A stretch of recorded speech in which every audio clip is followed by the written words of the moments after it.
찬송하게 하소서. 한량없이 자비하심 증량할 길 없도다. 아름다운 소식을 시온에 전하는 자여, 너는 높은 산에 오르라. 아름다운 소식을 예루살렘에 전하는 자여, 너는 힘써 소리를 높이라. 두려워하지 말고 소리를 높여 유다의 성읍들에게 이르기를 너희의 하나님을 보라 하라. 아멘. 할렐루야. 우리 서산 동지왕 우리 목사님들 사랑하고 축복합니다. 목사님들과 사모님들과 우리 장로님들 정말로 이렇게 오늘 뜻깊은 날, 맑고 화창한 날에 우리 동역자들과 함께 예배를 드릴 수 있다는 것 자체가 하나님께 영광인 것 같습니다. 참 감사를 드리고요. 그간에 이제 궁금하고 답답했던 그런 기간들을 지내왔죠. 이 코로나 때문에 얼마나 답답하고 힘드셨습니까? 제가 가까운 목사님이 이제 나이가 이제 지긋하셔서 은퇴도 얼마 남지 않은 목사님도 그런 말씀하시더라고요. 정말 목회 평생에 이런 경험이 처음이었다라고. 저는 그 말을 들으니까 저도 모르게 위로가 되는 거예요. 나만 힘든 것이 아니었구나.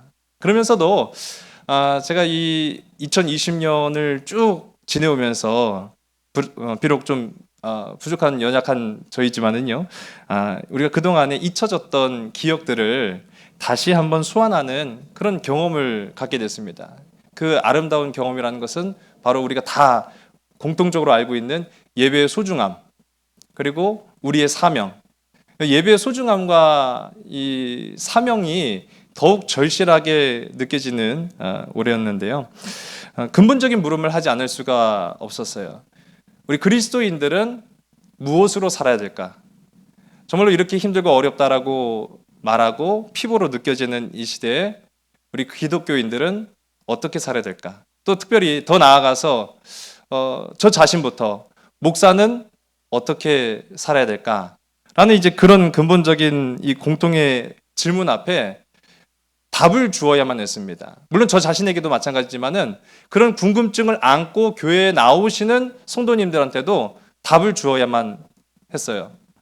예배가 무너지고 성도들이 흩어지고 세상이 교회를 핍박하는 이 시대에 우리는 답을 주어야만 한다라는 것이죠. 교회가 답을 주어야 한다라고 저는 생각을 합니다.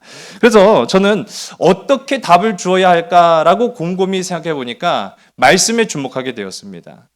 어쩌면은 이 시대에 가장 필요한 것은 한 개인 또는 어떤 조직에게 유익이 되는 이야기가 아니라 모두에게 복된 소식이 되는 아름다운 하나님의 음성, 복음, 말씀, 그것이 소망이라고 저는 생각을 합니다. 저는 이제 설교학을 전공한 입장에서도 설교가 굉장히 어려워요. 난해하고 좀 어렵습니다. 칼바르트 목사님도 이 설교에 관해서 또는 이제 목회자들의 그 사명에 관해서 3단 논법으로 이야기를 하셨거든요. 첫 번째로는 모든 목사는 하나님에 관하여서 이야기해야 된다. 두 번째, 그러나 우리는 하나님에 관해서 말할 수 없는 무능하고 무익한 인간이다. 그러므로 우리가 무익하다라는 사실과 그리고 그 막중한 사명을 가지고 있다라는 그 동시에 무거운 짐을 짊어지고 우리는 그럼에도 불구하고 하나님의 은혜를 전해야 될 사명자들이다. 저는 그 말이 오늘 우리에게 던져진 주제이지 않을까라는 생각을 해봅니다. 뭐 그런 게 아니라 할지라도 설교가 참 어렵잖아요. 이 설교의 모든 과정들이 눅눅하지 않다라는 것을 저 압니다. 뭐 제가 우리 동역하시는 목사님들 앞에 서니까 이렇게 말씀드리죠. 뭐 우리 성도님들한테 설교가 얼마나 힘든지 아세요? 그러면은 아마 속으로 그럴 거예요. 밥만 먹고 하는 게 그거밖에 없는데 뭘 그렇게 이제 설교 본문을 택하고 주제를 선정하고 구상하고 작성하고 그 단상에 오르기까지 모든 과정들이 다 참 어떻게 보면 벅찬 일들인데요. 저는 그래서 우리 특별히 목사님들 참 존경합니다. 사랑하고 존경합니다. 우리 옆에 계신 분들한테도 한번 서로 이렇게 너무 딱딱한 것 같아요. 저를 이렇게 노려보시는 부분이 옆에 계신 분들한테도 사랑하고 존경하다고 이렇게 서로 인사 한번 하겠습니다. 시작! 사랑하고 존경합니다. 서울신대 설교학 교수인 정인교 교수님이 본인이 본 대학 이제 독일의 본 대학에서 유학하던 시절의 이야기를 들려주셨는데 그때 당시만 하더라도 아시아에서 온 유학생들이 많지 않은 흔치 않은 그런 때였으니까요. 한 학생이 다가와서 왜 설교학을 하려고 하느냐 물어보더라는 거예요.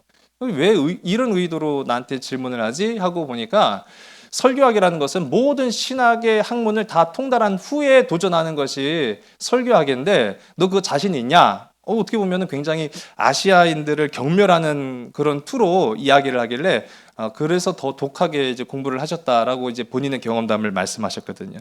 그것만이 아니라도 우리가 이 시대에 말씀이 중요하다라는 사실을 누구보다도 잘 알면서도 그거를 해내기가 참 어려운 그런 입장이죠. 그런 부분에 있어서 구약 신학자이면서 설교가인 월터 브루그만 목사님이 이렇게 말씀을 하셨더라고요. 설교라는 것은 가장 대담한 행동이며 가장 위험한 그리고 또 어리석은 짓이다. 왜 이 설교라는 행위가 가장 어리석은 행동이냐라고 하면은 오늘날의 회중들은 굉장히 지식적인 수준이 높다라는 거예요. 그래서 때로는 단상에 선 목회자보다 더 많은 지식과 학문을 접한 이들이 있다라는 것이죠. 그리고 또 그 가운데에는 이미 자신의 이데올로기, 사상이 있어가지고 아예 팔짱 끼고 경청하려고 하는 그런 모습조차 보이지 않는다. 라고 하는 그런 얘기를 들었어요. 그런 부분에 있어서도 저도 우리 목사님들도 다 설교하고 계시지만은 설교는 왕도가 없는 것 같습니다. 그래서 저도 지난번에 이제 설교를 하는데 수냄 여인에 관해서 이제 설교를 했거든요. 근데 나중에 영상 편집을 할 때 깜짝 놀랐어요.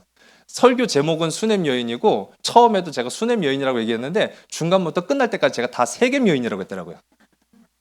그래 너무 당황스러운 거예요. 저는 저 자신이 세겜이라고 말한지도 몰랐는데 계속 세겜 그렇게 얘기하더라고요. 그래갖고 제가 이제 영상 편집을 마치고 다음 주 수요일에 사과 방송을 했습니다.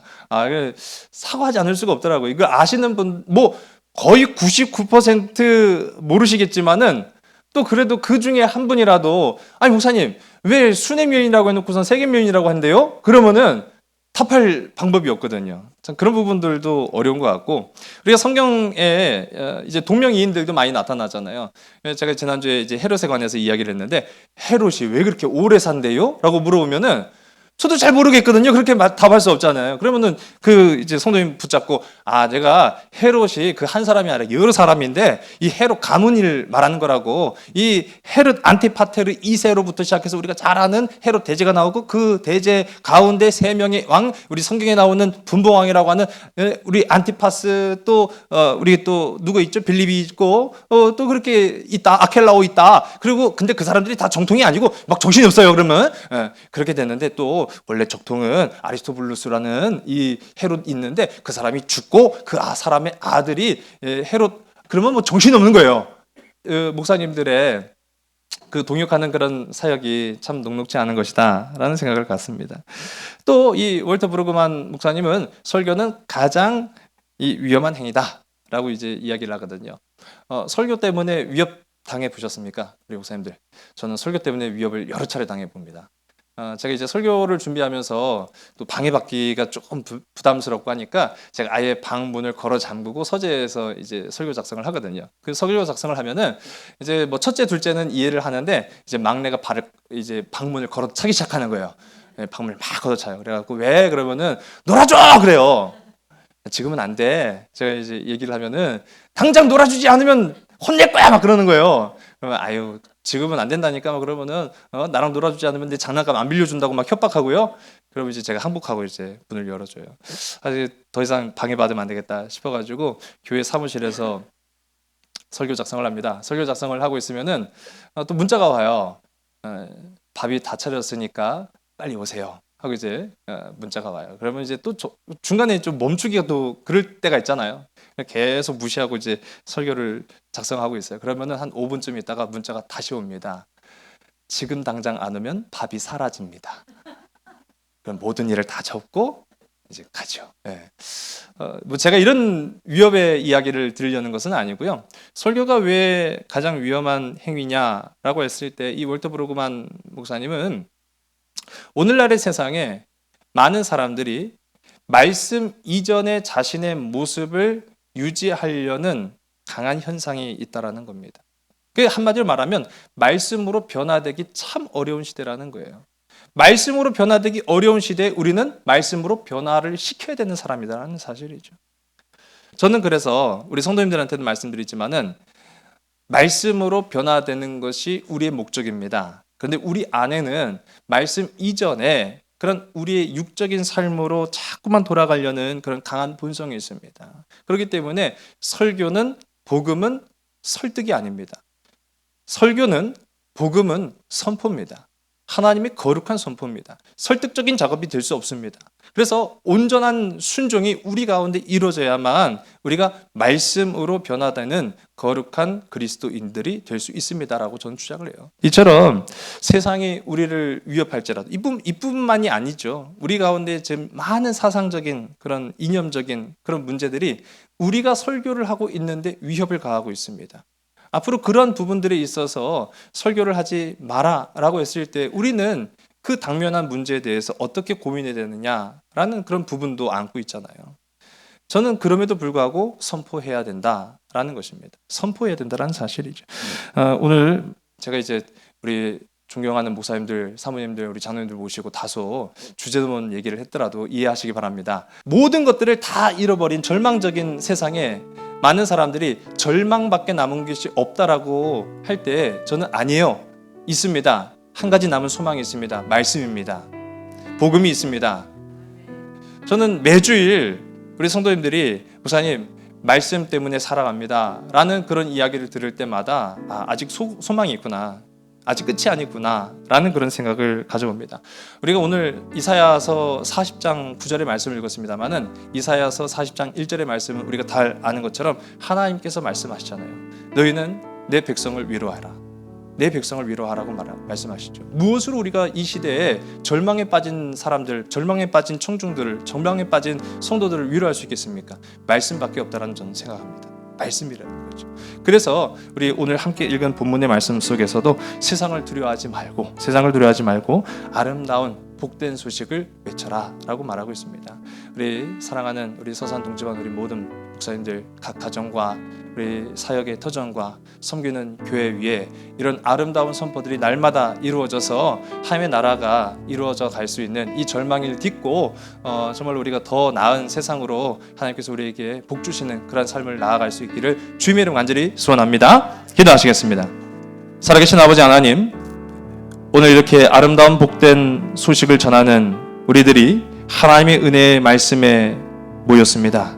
아버지, 이 예배를 통하여서 그리고 우리의 모임을 통하여서 이 어려운 시기 절망에 빠져있는 많은 사람들에게 아름다운 복된 소식, 예수 그리스도의 구원의 소식을 증거할 수 있는 귀하고 아름다운 사명자들 다 되게 인도하여 주시옵소서. 그래서 흩어졌던 교회가 다시 모이게 하시고 쓰러졌던 성도들의 마음이 다시 위로함을 받아서 하나님의 영광을 위하여 다른 박질할 수 있도록 인도하여 주시옵소서. 뿐만 아니라 우리 정말로 너무나 힘들고 어려운 상황 속에서도 그 사역의 끈을 끝까지 붙잡고 있는 우리 모든 목사님들과 사모님들과 우리 장로님들과 우리 모든 성도들 주님께서 위로하여 주셔서 이 모든 사명을 잘 감당할 수 있도록 영육의 강건함을 허락하여 주시옵소서. 모든 것을 주께 온전히 의탁하오며 사랑 많으신 예수 그리스도의 이름으로 감사하며 간절히 기도드렸사옵나이다. 아멘.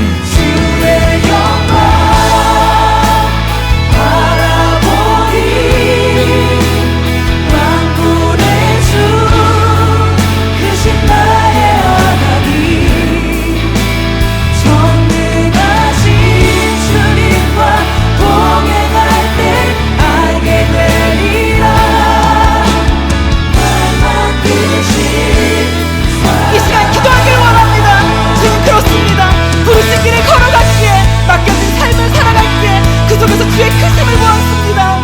주님, 더 이상